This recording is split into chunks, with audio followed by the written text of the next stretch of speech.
ጤና ይስጥልኝ የተወደዳችሁ የሶሎዳ ሚዲያ አድማጭ ቤተሰቦቻችን ለዛሬ ለተሮብ ሐምሌ 8 2018 ዓ.ም ያዘጋጀናቸው አዳዲስ ትኩስና ወቅታዊ ሀገራዊ እንዲሁም ዓለም አቀፋዊ የዜና መረጃዎቻችን ይዘንላችሁ ቀርበናል።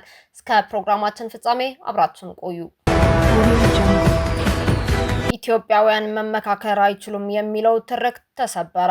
ለዘመናት በጥርጣሬ መነጽር በሐሰት ትርክት ሲታይ የነበረው በብዙሃን ዘንድ እንደማይቻል ሲነገር የኖረው ሀቅ ዛሬ ላይ ሊቀለበስ የውሸት ትርክትም ሊሰበር ነው። ኢትዮጵያ ትመክራለች፣ የራሷን ዕጣ ፈንታም ራሷ ትወስናለች። ይህ ሀቅ ለብዙዎች የማይዋጥ ለተወሰኑት ደግሞ የማይታሰብ ህልም መስሎ ቆይቷል። ኢትዮጵያ በራሷ ጉዳይ መነጋገር፣ መመካከር እንዲሁም የተበታተኑ ልጆቿን በአንድ የሰላም ጠረጴዛ ዙሪያ መሰብሰብ አትችልም ሲባል ለዓመታት ተሰምተዋል።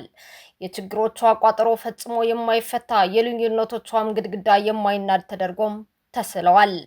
ነገር ግን ይህንን አፍራሽ ትርክት በህሊና ሚዛን ስንመዝነው አንድ መሰረታዊ ጥያቄ ይነሳል። በእርግጥ ኢትዮጵያውያን ከሌሎች የዓለም ህዝቦች ያነሱ ማሰብና መመካከር የተሳናቸው ፍጥራን ሆነው ነውን? መልሱ ፍጹም አይደለም። የዚህ የጥፋት ትርክት ምንጭ ከኛ ችሎታ ወይም ማንነት ሳይሆን ከውጭ ጠላቶቻችንና ከሴራ ቋታቸው የሚመነጭ መርዝ ነው። የኢትዮጵያ ታሪካዊ ጠላቶች ይህች ታላቅ ሀገርና ህዝቦቿ አንድነታቸው ሲያጡ፣ ሳይደማመጡና እርስ በርስ ሲናቆሩ ለነሱ ትልቅ የድል በዓል ነው። ምክንያቱም በወንድማማቾች የእርስ በርስ መከፋፈልና ግጭት ውስጥ የራሳቸውን የጂኦፖለቲካና የኢኮኖሚ ጥቅም በሰፊው ያስጠብቃሉ። በእርስ በርስ ጦርነትና ለመረጋጋት ቶን ውስጥ የራሳቸውን ህልውና ለማስቀጠልና የቀኝ ግዛት ወረራ ፍላጎታቸውን በተዘዋዋሪ ለማስፈጸምም ይሯራጣሉ። የኛ ልዩነት፣ መጠፋፋትና መቃቃር ለዘመናት ኢትዮጵያን ለማዳከም ለሚጥሩ የውጭ ጠላቶች፣ ለቀኝ ገዢ ኃይሎችና ለወራሪዎች የተመቻቸ ፖለቲካዊ ሰርገኛ ጤፍ ነበር። እውነታው ግን ከዚህ ፍጹም የተለየ ነው። መነጋገር፣ መደማመጥና መመካከር ለኢትዮጵያውያን ከማንም በላይ የተሻለ የፈውስና የእድገት እድል ነው። ኢትዮጵያውያን መነጋገር ከማንም በላይ ይችላሉ። ይህች ሀገር የረጅም ዘመን ታሪክ ያላት ብቻ ሳትሆን ከጥንት ጀምሮ የተወሳሰቡ ማህበራዊና ፖለቲካዊ ችግሮችን በሰለጠነ መንገድ መፍታት የሚያስችሉ የዳበሩ ባህሎችና ሀገር በቀል የስነ ምግባር እሴቶችን የገነባች ማህፀን ናት። በገዳ፣ በጆካ፣ በሶንጋ፣ በማዳና በሌሎችም በርካታ የሽምግልና ስርዓቶቿ ጠብን በእርቅ፣ ጦርነትን በሰላም፣ ልዩነትን በመግባባት የመፍታት ጥልቅ ማህበራዊ ካፒታል አላት። ኢትዮጵያውያን በባህላቸው፣ በስነ ቃላቸውና ባናኗራቸው የውይይትንና የመመካከርን ስልጣኔ በተግባር ያዳበሩ፣ በዋርካ ስር ተቀምጠው ሸለቆ የሚያህል ችግርን በምላስና በልብ ልዕልና የሚደፍኑ ጥበበኛ ህዝቦች ናቸው። ታዲያ ይህ ሁሉ ጸጋ እያለን ለምን የውይይት ድርቅ መታን ብለን ስንጠይቅ ጠላቶቻችን የዘሩብን የመጠራጠር አረምና የፖለቲካ ስብራታችን የፈጠረው ጥላቻ መሆኑን እንረዳለን። ዛሬ ግን ይህ የጠላት ሴራ ያበቃለታል። ያ የጨለማ ትርክት ኢትዮጵያ አትችልም፣ አትመክርም፣ አትስማማም የሚለው የባዕዳን ምኞት ዛሬ በይፋ ሐምሌ 8 ቀን 2018 ዓ.ም ከስረ መሰረቱ ተንዷል። ዓለም አይኑን አፍጥጦ እያየ የኢትዮጵያ ልጆች በአንድ ታላቅ አዳራሽ ተሰብስበው የጠመንጃን አፈሙዝ ዘግተው በጠረጴዛ ዙሪያ የሐሳብ ሙግት ጀምረዋል። የልዩነትና የጥላቻ ግድግዳ ፈርሶ የህብረ ብሔራዊ የወንድማማችነትና የመግባባት ዲሞክራሲ ማለዳ ተበስሯል። ኢትዮጵያውያን አይችሉም የሚለው የታሪክ ቅጥፈት ተሰብሮ አዲሲቷ ኢትዮጵያ ከፍ ብላ ወጥታለች። ያልተካሄደበትን የምክክር መንገድ በመጓዝ የሐሳብ ልዕልና የጦር መሳሪያን ድምፅ ዝም ሊያሰኘው ነው። የራሳችንን አጀንዳ በራሳችን ጠረጴዛ ላይ ያስቀምጠን ስንመክር ሉዓላዊነታችን በተግባር ይረጋገጣል፣ የጠላት አንገትም ይደፋል። አዎ ኢትዮጵያ መምከር ጀምራለች። ኢትዮጵያ ትወስናለች። በልጆቿ የጠረጴዛ ዙሪያ ስምምነት የዘመናት ጠላቶቿን አሳፍራ በአንድነትና በክብር ለዘላለም ጸንታም ትኖራለች። ይህ ታላቅ የምክክር ጉባኤ የውድቀታችን ማሳረጊያ፣ የትንሳኤያችን ደማቅ ስራት ነው። የኢትዮጵያ ሀገራዊ ምክክር ኮሚሽን ዋና ኮሚሽነር ፕሮፌሰር መስፍን አርአያ ለታሪካዊው ሀገራዊ ምክክር ጉባኤ ተመካካሪዎች በሙሉ የወደፊቷን ኢትዮጵያ ዕጣ ፈንታ የሚወስን ታላቅ አደራና ኃላፊነት እንዳለባቸው የሚያስገነዝብ መልእክታቸውን አስተላልፈዋል። ዋና ኮሚሽነሩ ባስተላለፉት መልእክት ታሪካዊ በሆነው የሀገራዊ ምክክር ጉባኤ ላይ ተሳትፎ ለማድረግ የመጣችሁትን ወገኖቼን ለመቀበል በመታደሌ ታላቅ ክብር ይሰማኛል ብለዋል። እያንዳንዱ ተመካካሪ ለጉባኤው ሲመጣ የወከለውን ማህበረሰብ ድምፅና ትክክለኛ ምኞት ለማስተጋባት ብቻ ሳይሆን ለሀገራችን የጋራ ዕድልና የወደፊት ዕጣ ፈንታ ጽኑ መሰረት ለመጣል ጭምር በመሆኑ በትከሻቸው ላይ የወደቀው ብሔራዊ ኃላፊነት እጅግ ታላቅና ጥልቅ መሆኑንም አስገንዝበዋል። ፕሮፌሰር መስፍን አርአያ ያይዞም ተመካካሪዎች በሂደቱ በሚያደርጉት ምክክርና ውይይት የሚደርሱባቸው ውሳኔዎች የሚፈጥሩት ብሔራዊ መግባባት እንዲሁም የሚያጸኑት ዘላቂ ስምምነት ከዚህ የታሪክ ወቅት ባለፈ እጅግ ዘልቆ የሚቀጥል መሆኑን ገልጸዋል።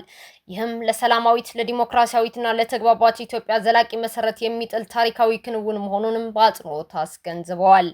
ዋና ኮሚሽነሩ አክለውም የታላቁ ጉባኤ ተመካካሪዎች የሚያደርጉት እያንዳንዱ ምክክር በጥበብ በጋራ መከባበርና ለሕዝብ ጥቅም ባላቸው ጽኑ ቁርጠኝነት እንዲመራ እንዲሁም ለመጪው ትውልድ ብሩህ ነገን የሚያሰናዳ ታሪካዊ ስኬት እንዲሆንላቸው ያላቸውን ልባዊ ምኞት ገልጸዋል። በአዲስ አበባ ህወሓትን የሚቃወም ሰልፍ የሚካሄድ ሲሆን በትግራይ ክልልም የቤት ውስጥ አድማ የሚካሄድ መሆኑ ተገለጸ። ይህንን የተቃውሞ ጥሪ ያስተላለፈው የትግራይ ሰላምና ለውጥ ምክር ቤት ሲሆን ሰልፉና የአድማ ጥሪው በመጪው ሐምሌ 11 ቀን 2018 ዓ.ም ቅዳሜ ዕለት እንዲካሄድ መወሰኑን አስታውቋል። ምክር ቤቱ በማህበራዊ ሚዲያ ገጾቹ ባሰራጨው መረጃ መሰረት በአዲስ አበባ የሚኖሩ የክልሉ ተወላጆችና ደጋፊዎች ድምጻቸውን በአካል እንዲያሰሙ የተጠየቀ ሲሆን በአዲስ አበባ መስቀል አደባባይ ሰላማዊ ሰልፍ ለማካሄድ ፍቃድ መገኘቱም የዝግጅቱ አስተባባሪዎች በይፋ አስታውቀዋል። ይህ ተቃውሞ በክልሉ እየተካሄደ ነው ያለው አስገዳጅ ወጣቶች የህፃናት ምልመላ ወይም አፈሳን ለመቃወም እንዲሁም ወጣቶችን ወደ ጎረቤት ሀገር ሱዳን የመሸጥ ተግባር በአስቸኳይ ይቁም የሚል መልእክት ለማስተላለፍ የታለመ መሆኑም ተገልጿል። በተመሳሳይ ዕለት በትግራይ ክልል የሚገኙ ነዋሪዎች በዕለቱ ከቤታቸው ሳይወጡ በመቅረት የቤት ውስጥ አድማ በማድረግ ህወሓትን እንዲቃወሙም ጥሪ አቅርበዋል። አስተባባሪዎቹ በመልእክታቸው ሁላችንም የህዝባችን ድምጽ ለመሆን እንዘጋጅ ሲሉ የገለጹ ሲሆን በሀገር ውስጥና በውጭ የሚገኙ የትግራይ ተወላጆች የጽንፈኛው ህወሓት ቡድንን የጥፋት ጉዞ ለመግታት ድምጻቸውን እንዲያሰሙና ይህንን ጥሪ እንዲቀላቀሉም ጠይቀዋል።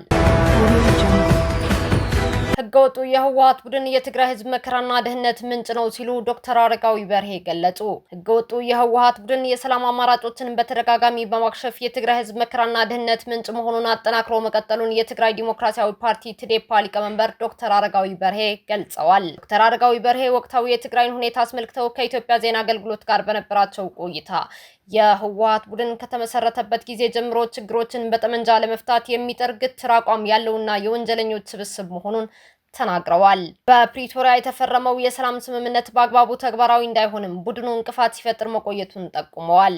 በአሁኑ ወቅት ሰላማዊ የፖለቲካ አማራጮችን በመዝጋትና ከሻዕቢያ ጋር ህገወጥ ጥምረት በመፍጠር የክልሉን ጊዜያዊ አስተዳደር በኃይልና በከፊል መፈንቅለ መንግስት እንዳፈረሰውም ዶክተር አረጋዊ በርሄ አስረድተዋል።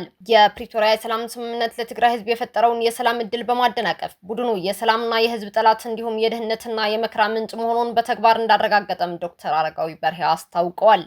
በዚህ ምክንያት የትግራይ ህዝብ ለስደት ለድህነትና ለጭንቀት መጋለጡን በመግለጽ የወላጆች ለቅሶና ጭንቀትን በየቀኑ እየጨመረ እንደሚገኝም አብራርተዋል። ይህ ህገወጥ የህወሓት ቡድን የእርሱን የጥፋት መንገድ የማይቀበሉ ግለሰቦችን ከ5 እስከ 25 ዓመታት በሚደርስ እስራት የሚያቀጣ ቀኖናዊና መሰረት የሌለው ህግ በማውጣት ህዝቡን እየበደለ ይገኛል ብለዋል ዶክተር አረጋዊ በርሄ።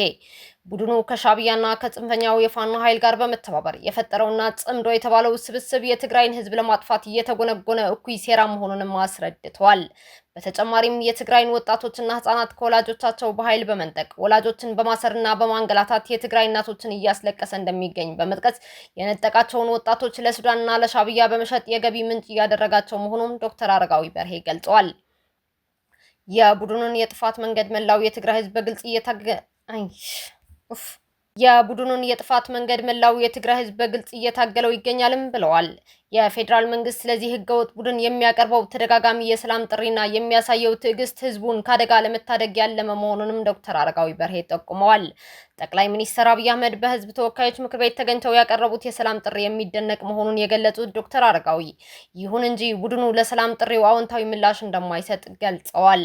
ስለሆነም የክልሉን ህዝብ ለመታደግና የሀገር ሉዓላዊነት ለማስከበር በክልል ውስጥና በውጭ ሀገር የሚኖሩ የክልሉ ተወላጆች የቡድኑን የጥፋት ጉዞ ለመግታት በጋራ መስራት አለባቸውም ብለዋል። ዓለም አቀፍ ተቋማትና ሀገራትም የህገ ወጡን የህወሓት ቡድን እኩይ ተግባር በማጋለጥ ረገድ እያደረጉት ያለውን የውግዘትና የተቃውሞ ጥረት በማጠናከር የትግራይን ህዝብ ሊታደጉት እንደሚገባም መልእክታቸውን አስተላልፈዋል። እስካሁን አብራችሁን ከኛ ጋር ስለነበራችሁ እያመሰገንኩኝ በሌሎች መረጃዎች እስክንመለስ እንደተለመደው የሶለዳ ሚዲያ ቤተሰብ በመሆን ላይክ፣ ሼር፣ ሰብስክራይብ ማድረጋችሁን አትርሱ። አዳዲስ ትኩስና ወቅታዊ መረጃዎቻችን በቶሎ እንዲደርሷችሁ የደወል ምልክቷን ይጫኑ። ስኬት፣ ድልና ሰላም ለኢትዮጵያ። ሶለዳ ሚዲያ